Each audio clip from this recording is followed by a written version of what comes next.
बिहार सरकार के पूर्व मंत्री, पूर्व विधानसभा उपाध्यक्ष, नवादा व बेगूसराय के पूर्व सांसद सरस्वती वरद किसान, मजदूर, गरीब और क्षेत्र के विकास हेतु अनेकों महत्वपूर्ण कार्य कर बेगूसराय को विकास की मुख्य धारा में लाने हेतु जीवन प्रयासरत व्यक्तित्व भोला बाबू थे। तो बातें भोला बाबू के 33 पुण्यतिथि पर आयोजित श्रद्धांजलि सभा में मुख्य अतिथि के रूप में श्रद्धांजलि सभा में उपस्थित राज्यसभा सांसद विवेक ठाकुर ने संबोधित करते हुए कहा।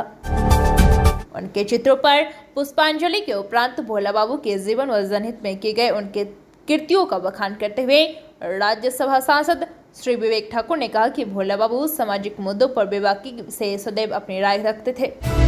वो उनकी समस्याओं को निष्पादन हेतु सदैव अग्रसर होकर अधिकारियों को त्वरित कार्रवाई को बाध्य करते थे।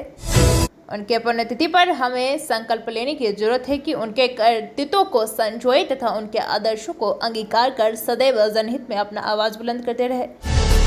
वहीं मटिहानी विधानसभा के विधायक श्री राजकुमार सिंह ने कहा कि भोला बाबू जीवन के अंतिम क्षण तक बेगूसराय के विकास व यहाँ की जनता के समस्याओं के निष्पादन हेतु कार्यरत रहे। आज के समय में हम तमाम युवा साथी व कार्यकर्ता को उनके जीवन से प्रेरणा लेने की जरूरत है। कार्यकर्ताओं के प्रति उनका असीम श्रद्धा व सम्मान का भाव रहता था। निवर्तमान विधान परिषद श्री रजनीश कुमार ने उनके जीवन दर्शन पर प्रकाश डालते हुए कहा कि समाज के सच्चे मसीहा थे और राष्ट्र हित को सदैव सर्वोपरि मानते थे। अपने उच्च राजनीतिक मानदंडों के कारण अपने समकालीन नेताओं में उच्च स्थान रखते थे। भोला बाबू अपने कुशल दूरदर्शिता व सकारात्मक कर्तव्य परायणता से समाज को सदैव संतोषजनक न्याय व्यवस्था दिया तथा विकास के पथ पर अग्रसर कर गति देने का कार्य किया।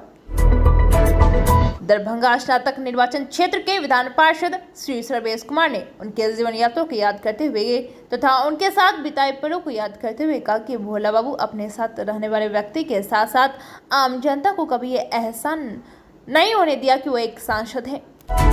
सदैव उच्च विचारों के साथ साधारण व्यक्ति की भांति लोगों के सामने अपने आप को पेश करते थे, जिससे व्यक्ति बड़ी सहजता से अपने परेशानियों को रखते थे और उसका उचित निराकरण होता था।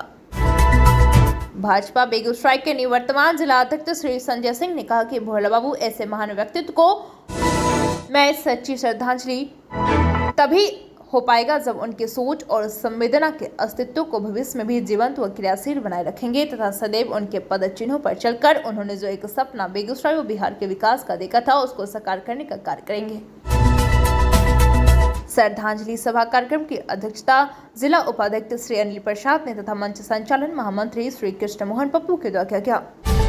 श्रद्धांजलि सभा में जिले के हर एक गांव कस्बों से आए हुए नेताओं व्यक्तियों के प्रति आभार प्रकट करते हुए भोला बाबू के पौत्र तथा जिला प्रवक्ता श्री मनीष सिंह ने धन्यवाद ज्ञापन किया।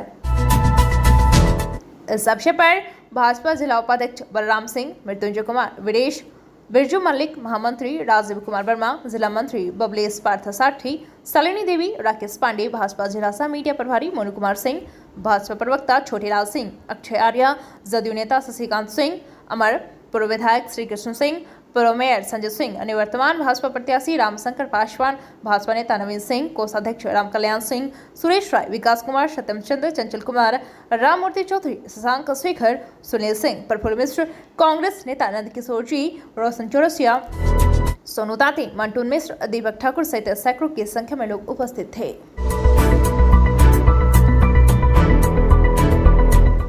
बीएनपी न्यूज के लिए संवाददाता राहुल सिन्हा की रिपोर्ट। मैं जब आदरणीय नेता नीतीश कुमार के नेतृत्व में बिहार से बाहर जब पहली बार कैबिनेट का गठन इसे बेगूसराय की धरती बरबीघी में बैठक हुआ और उसी बैठक में आदरणीय भोला बाबू ने इस बेगूसराय नगर निगम को दर्जा दिलवाने का कार्य किया। मैं एक छोटा सा कार्यकर्ता चुनाव लड़ा और आज आप लोगों के बीच एक नगर सेवक के रूप में नगर में काम करने का सौभाग्य मिला, आप लोगों के बीच एक पहचान मिला। तो मैं तो उस व्यक्ति का आभारी हूँ, जो तो पूरा बेगूसराय ही उस व्यक्ति का आभारी है जिस चीज की चर्चा आज हम 2021 में कर रहे हैं। हमें याद है वो 2014 का साल मुझे नगर निगम का सेवा करने का सौभाग्य मिला था और उस समय जब पहली बार ये बेगूसराय से सांसद बने और बेगूसराय नगर निगम में इनका सम्मान करने की बात हुई तो लोगों ने अपनी अपनी भावना, बेगूसराय में जो बहुत सारी चीज की कमी थी उस चीज को लोगों ने, तमाम माननीय पार्षदों ने रखा और उसी समय उन्होंने 2014 में जो विधिवत नगर निगम का प्रोसीडिंग है और उसमें उन्होंने कहा था जो मैं बेगूसराय के धर्म के लिए हमेशा चिंतित रहता हूँ। कोई कविता बोली जाए, कोई कवि की काव्य की अगर हम कल्पना करें और भोला बाबू बैठाएं तो कवियों की सूची भी लंबी हो जाए। कोई न कोई वाक्य बैठ ही जाएगा, लगता है कि भोला बाबू वहां का। मेरा तो मानना है कि जैसा सुरेश जी अभी कह रहे थे अपने संबोधन के, आपने कहा कीर्ति शेष है, लेकिन अनुसरण क्या करना है? जो कृत शेष है उसका अनुसरण करना है।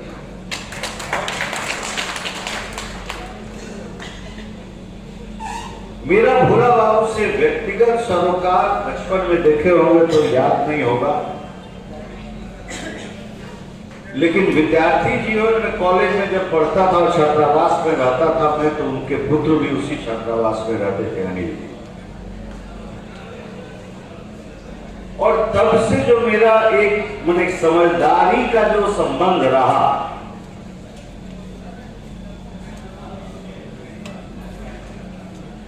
वो ये तो मैं नहीं कर सकता जिस तरह से वो सरोकार जरूर रहा।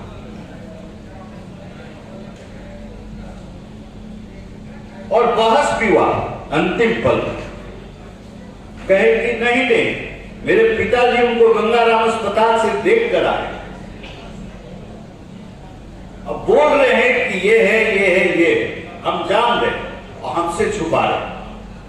जब घर आए फिर एक बार अस्पताल से घर भी आए, कहे कि ना हमारा हेमोग्लोबिन बहुत गिर गया है, हमने तब की लिए जो कीवी फल बहुत खाइए, बड़ा पड़। हमने कहा आप ऐसे ही करते रहते एक अभी हो गया। हमारा बहुत तार्किक संबंध था, बहुत तार्किक संबंध और बहुत मधुर संबंध। शायद उनका मेरा जो वार्ता होता था, मैं कह सकता हूं और गंभीरता से कह रहा हूं कि मेरा वो संबंध मुझे अपना पिताजी के साथ भी सामाजिक सरोकार के दृष्टिकोण से नहीं हुआ जो मेरा भोला बाबू के साथ। उस बीमारी के प्रति सर एक मिनट थोड़ा पीछे कर। नमस्कार। ये भोला बाबू को मिली तिथि में आया है, किस रूप में आप इसको ले रहे हैं? तो भोला बाबू से इतना पुराना आपको तो पूरा बताएं कि आप सुनेंगे पूरा संबोधन। विद्यार्थी जीवन का संबंध है और अच्छी बात है कि पूरी पार्टी एकजुट होकर एक जगह मना रही है। और मुझे निमंत्रण मिला यहाँ भारतीय जनता पार्टी के तरफ से और प्रदेश से भी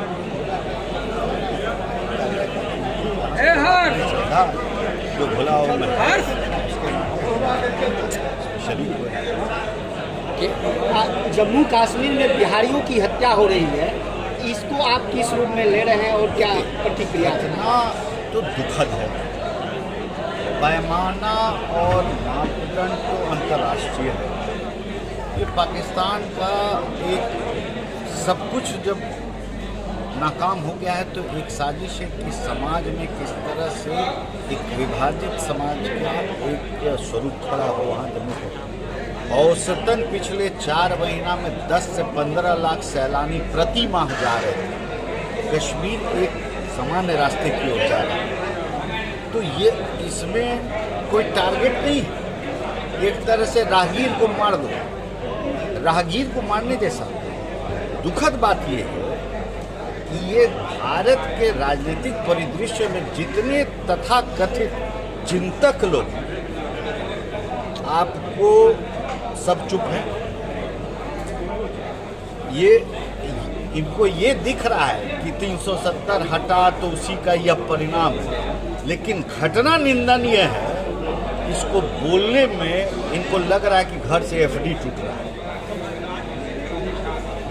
एक आदमी ये निंदा नहीं, अरे एक चीज पे तो एक मत रहिए कि जो घटना राष्ट्र हित में सही है उसकी तारीफ करिए, जो निंदनीय है उसकी निंदा करिए। कहीं एक नीतिगत बात तो होगी ना, लेकिन दुखद है राजनीतिक परिदृश्य ऐसा भारत का हो गया है कि इंटरेस्ट आधारित बात लोग करते हैं।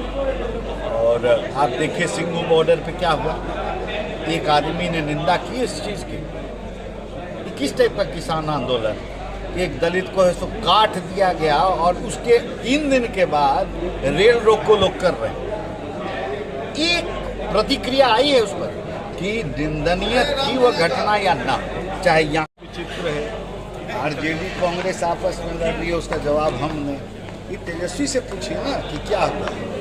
आज शिवानंद तिवारी कह रहे हैं कि 70 सीट बेकार दिए कांग्रेस को, बहुत बड़ी भूल हो गई। अभी इनसे कांग्रेस वाले लोग से पूछे, आप हमसे तो सब पूछे रहे हैं।